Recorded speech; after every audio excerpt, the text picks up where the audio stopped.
وسيصلون سعيرا. قال النبي صلى الله عليه وسلم: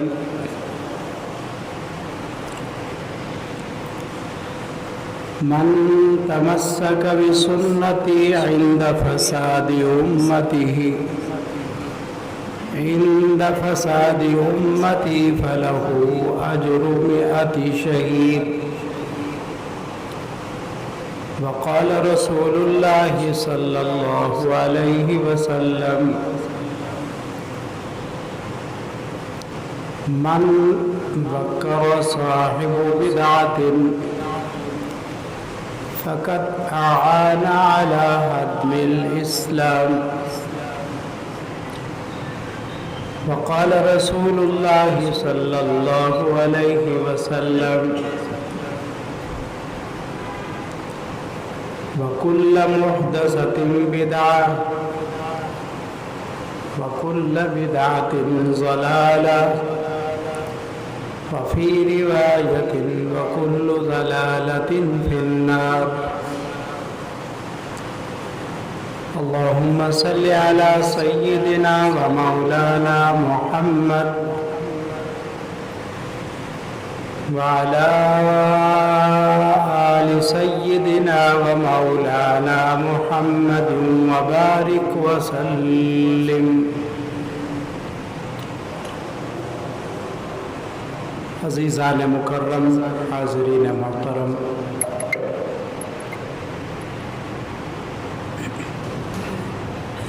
پچھلے جمعے سے یہ بات چلی آ رہی ہے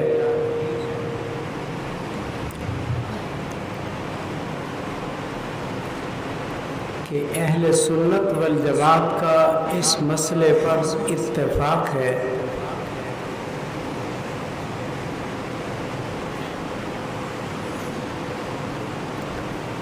کہ مرنے والے کو اگر ثواب پہنچایا جائے، چاہے مالی عبادات کا ثواب پہنچایا جائے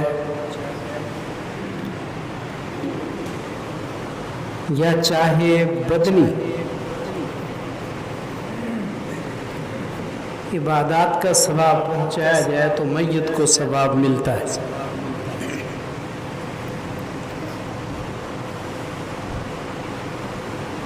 مالی ثواب کیا ہے کہ آدمی صدقہ کرے، خیرات کرے، کسی کو کپڑا دے دے، کسی کو کھانا کھلا دے، ان سب چیزوں کا ثواب میت کو ملتا ہے۔ اور بدنی ثواب یہ ہے کہ آدمی نماز پڑھے، نفل نماز کا ثواب اپنے مرحوم کو پہنچائے، روزہ رکھے نفلی اور اس کا ثواب اس کو پہنچائے، حج کرے اور اس کا ثواب اپنے مرحومین کو پہنچائے، عمرہ کرے اور اس کا ثواب اپنے مرحومین کو پہنچائے، قربانی کرے اور اس کا ثواب اپنے مرنے والوں کو پہنچائے، مسجد بنائے اور اس کا ثواب اپنے مرحومین کو پہنچائے، قرآن پاک لے کر رکھ دے کہ جو پڑھے گا اس کا ثواب ہمارے مرحوم کو ہوگا۔ اسی طرح مدرسہ بنائے، علماء کے لیے کتابیں لے کر اپنے بڑوں کو ثواب پہنچانے کے لیے وقف کر جائے، طلباء کے لیے جانی مالی تعاون کرے، یہ سب وہ چیزیں ہیں جو مرنے کے بعد اس کا ثواب ان کو پہنچتا ہے۔ اہل سنت والجماعت کا اس مسئلے پر اتفاق ہے، قرآن پاک سے اور رسول اللہ صلی اللہ علیہ وسلم کے ارشادات سے یہ بات ثابت ہے، واضح ہے، اور اس پر بے شمار دلائل موجود ہیں۔ قرآن پاک میں بھی کافی دلیلیں ہیں کہ مرنے والے کو اس کا ثواب پہنچتا ہے۔ مثلا قرآن پاک میں اللہ تعالیٰ نے اپنے والدین کے لیے بخشش کی دعا کا مخلوق کو حکم دیا ہے کہ یوں دعا کیا کرو، رب ارحمہما کما ربیانی صغیرا، اے اللہ میرے ماں باپ پر ویسے رحمت فرما جیسے انہوں نے میرے ساتھ بچپن میں شفقت کی، مہربانی کی۔ اگر ثواب نہیں پہنچتا تو اللہ تعالیٰ نے اپنی مخلوق کو اس دعا کے پڑھنے کا حکم کیوں دیا ہے؟ اسی طرح نوح علیہ السلام نے جو دعا فرمائی ہے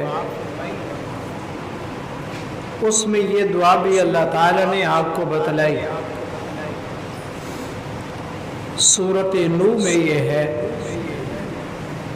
فرمایا رب اغفر لی ولوالدی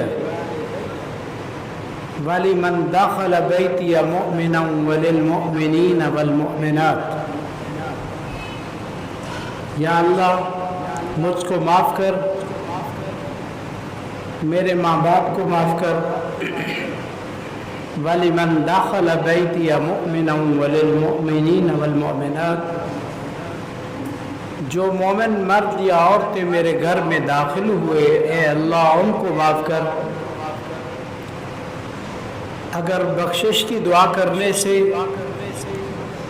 مرنے والوں کو نفع نہیں ہوتا، فائدہ نہیں ہوتا، تو اللہ کے پاک نبی نوح علیہ السلام نے یہ دعا کیوں کی ہے؟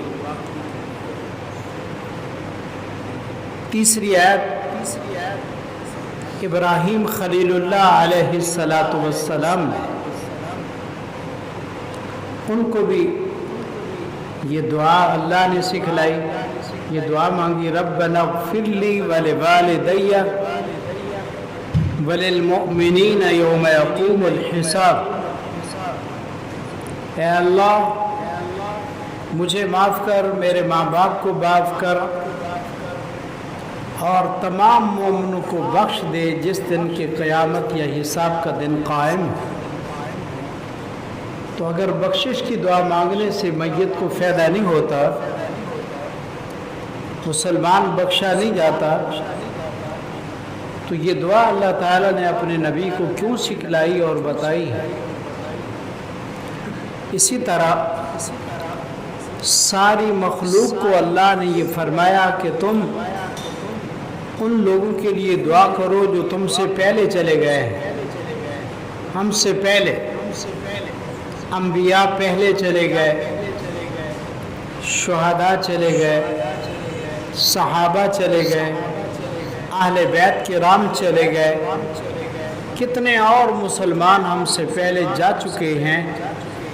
اللہ نے ہم سب کو یہ فرمایا کہ تم یوں دعا کیا کرو، والذین جاؤوا من بعدہم، جو ان لوگوں کے بعد آئے تو وہ یوں دعا کریں، یقولون ربنا اغفر لنا، اے اللہ ہمیں معاف کر، ولاخواننا الذین سبقونا بالایمان، اے اللہ جو ایمان کی وجہ سے ہم سے سبقت لے گئے، آگے چلے گئے، یا اللہ تو ان کی بھی مغفرت فرما۔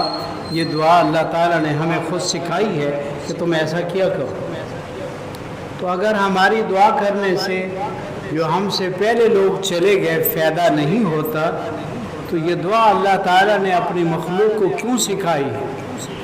بلکہ سورۃ مومن میں ہے، اللہ کے عرش کو اٹھانے والے جو خاص فرشتے ہیں، الذین یحملون العرش ومن حولہ، اللہ تعالیٰ کے عرش کو اٹھانے والے فرشتے اور جو ارد گرد اور فرشتے ہیں وہ سارے یسبحون بحمد ربہم، اپنے رب کی وہ حمد بیان کرتے ہیں، تسبیح کرتے ہیں، ویؤمنون بہ، اللہ پر ایمان بھی لاتے ہیں، ویستغفرون للذین آمنوا، ایمان والوں کے لیے وہ دعا بھی کرتے ہیں کہ اللہ ان کو معاف کر دے۔ ایمان والوں کے لیے فرشتے بھی دعا کرتے ہیں۔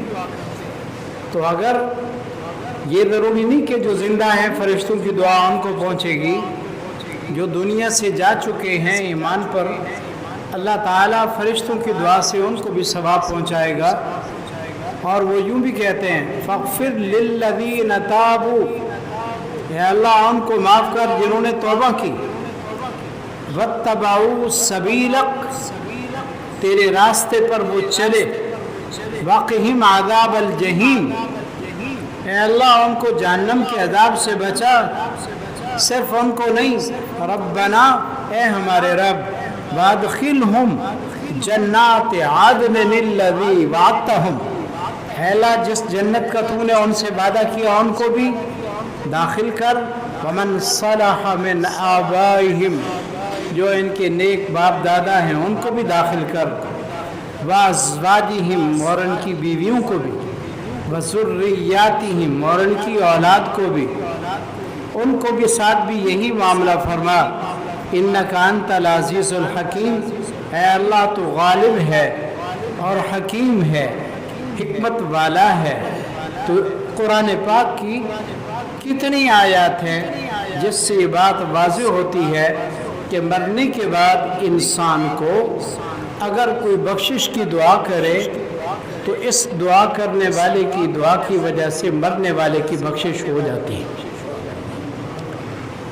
اور میرے آقا صلی اللہ علیہ وسلم نے بے شمار احادیث میں یہ بات فرمائی ہے۔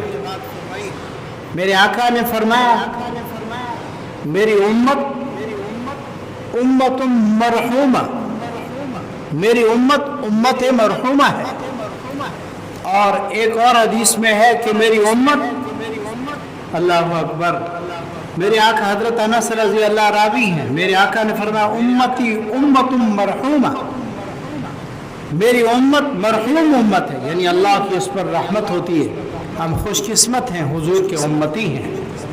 میرے آقا نے فرمایا تدخل قبورها بذنوبها، یہ قبروں میں جائیں گے تو گناہ ہی گناہ لے کر جائیں گے، ہم سب گناہ گار ہیں، بے شمار گناہ اللہ کے سوا ہمارے کوئی بھی نہیں جانتے، پر وہ قبروں میں جائیں گے تو گناہ لے کر جائیں گے، لیکن وَتَخْرُجُ مِنْ قُبُورِهَا لَا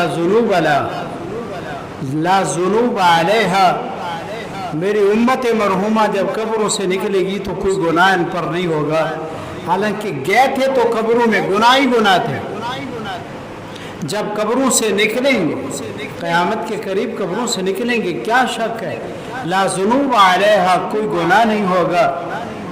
اللہ تعالیٰ کیوں مٹھا دے گا گناہ؟ وجہ کیا ہے، مٹیں گے کیوں؟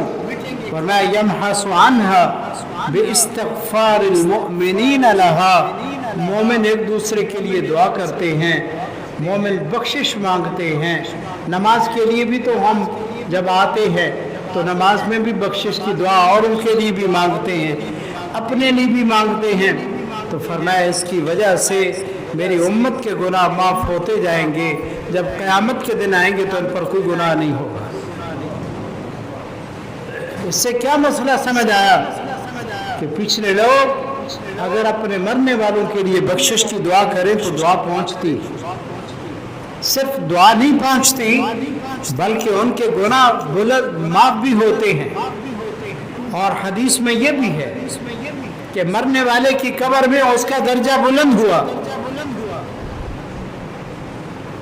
وہ کہے گا میرے مولا میں تو اب مر چکا ہوں، اب تمہیں اعمال نہیں کر سکتا، قبر میں میرا رتبہ یہ بزرگی مجھے کیسے مل گئی؟ اللہ فرمائیں گے بے استغفار والدک لابیک، تیرے بیٹے نے اپنے باپ کے لیے دعا مانگی ہے، کہ اس بیٹے کی دعا کی برکت سے تیرا قبر میں بھی رتبہ بلند ہو گیا۔ اگر ثواب نہیں پہنچتا تو بچے کو دعا کرنے کا کیا فائدہ؟ ابے کے درجات کو بلند کیوں کرتا ہے اللہ؟ اس لیے تو کرتا ہے کہ پچھلوں کی دعا کا اس کو فائدہ ہوتا ہے۔ اور ایک حدیث تو بہت عجیب ہے، میرے آقا صلی اللہ علیہ وسلم نے فرمایا من دخل المقابر فقرأ سورۃ یاسین، حضرت انس رضی اللہ اس حدیث کے راوی ہیں کہ جو شخص، امام جلال الدین سیوطی رحمۃ اللہ علیہ نے شرح الصدور میں اس حدیث کو بیان کیا ہے، فرمایا جو شخص مسلمانوں کے قبرستان میں داخل ہو، یعنی قبرستان جائے اور وہاں جا کر فقرأ سورۃ یاسین، سورۃ یاسین پڑھے، خفف اللہ عنہم، اللہ ان سے عذاب سختی ہلکی کر دیتے ہیں، وَكَانَ لَهُ بِعَدَدِ مَنْ فِيهَا حَسَنَاتٍ، جتنے بھی اس قبر میں لوگ دفن ہیں ان کے برابر اس کو بھی ثواب ملے گا جس نے پڑھا ہے، سب کے لیے۔ کیا معنی؟ پڑھنے والا محروم نہیں ہے، ایسا نہیں ہو سکتا کہ اس کی دعا سے مرنے والوں کا تب بھلا ہو جائے اور جس نے پڑھا ہے اس کو کچھ بھی نہ ملے، ایسا نہیں ہوگا، بلکہ یہ بات احادیث سے ثابت ہے، اللہ اکبر، کہ مرنے والوں کو بھی اس کا اجر ملتا ہے۔ میرے آقا صلی اللہ علیہ وسلم کا خود اپنا طریقہ، 2 دمبے ذبح کرتے تھے ہر سال، اور میرے آقا فرماتے یا اللہ یہ تو میری طرف سے ہے، قبول فرما۔ ایک دمبے کے متعلق ضحیٰ بکبشین املحین، پہلے دمبے کے متعلق کہتے ہیں اللہ یہ محمد صلی اللہ علیہ وسلم اور ان کی آل کی طرف سے ہے، اور جو دوسرا دمبا ذبح کرتے میرے آقا صلی اللہ علیہ وسلم امن آمن بی وصدقنی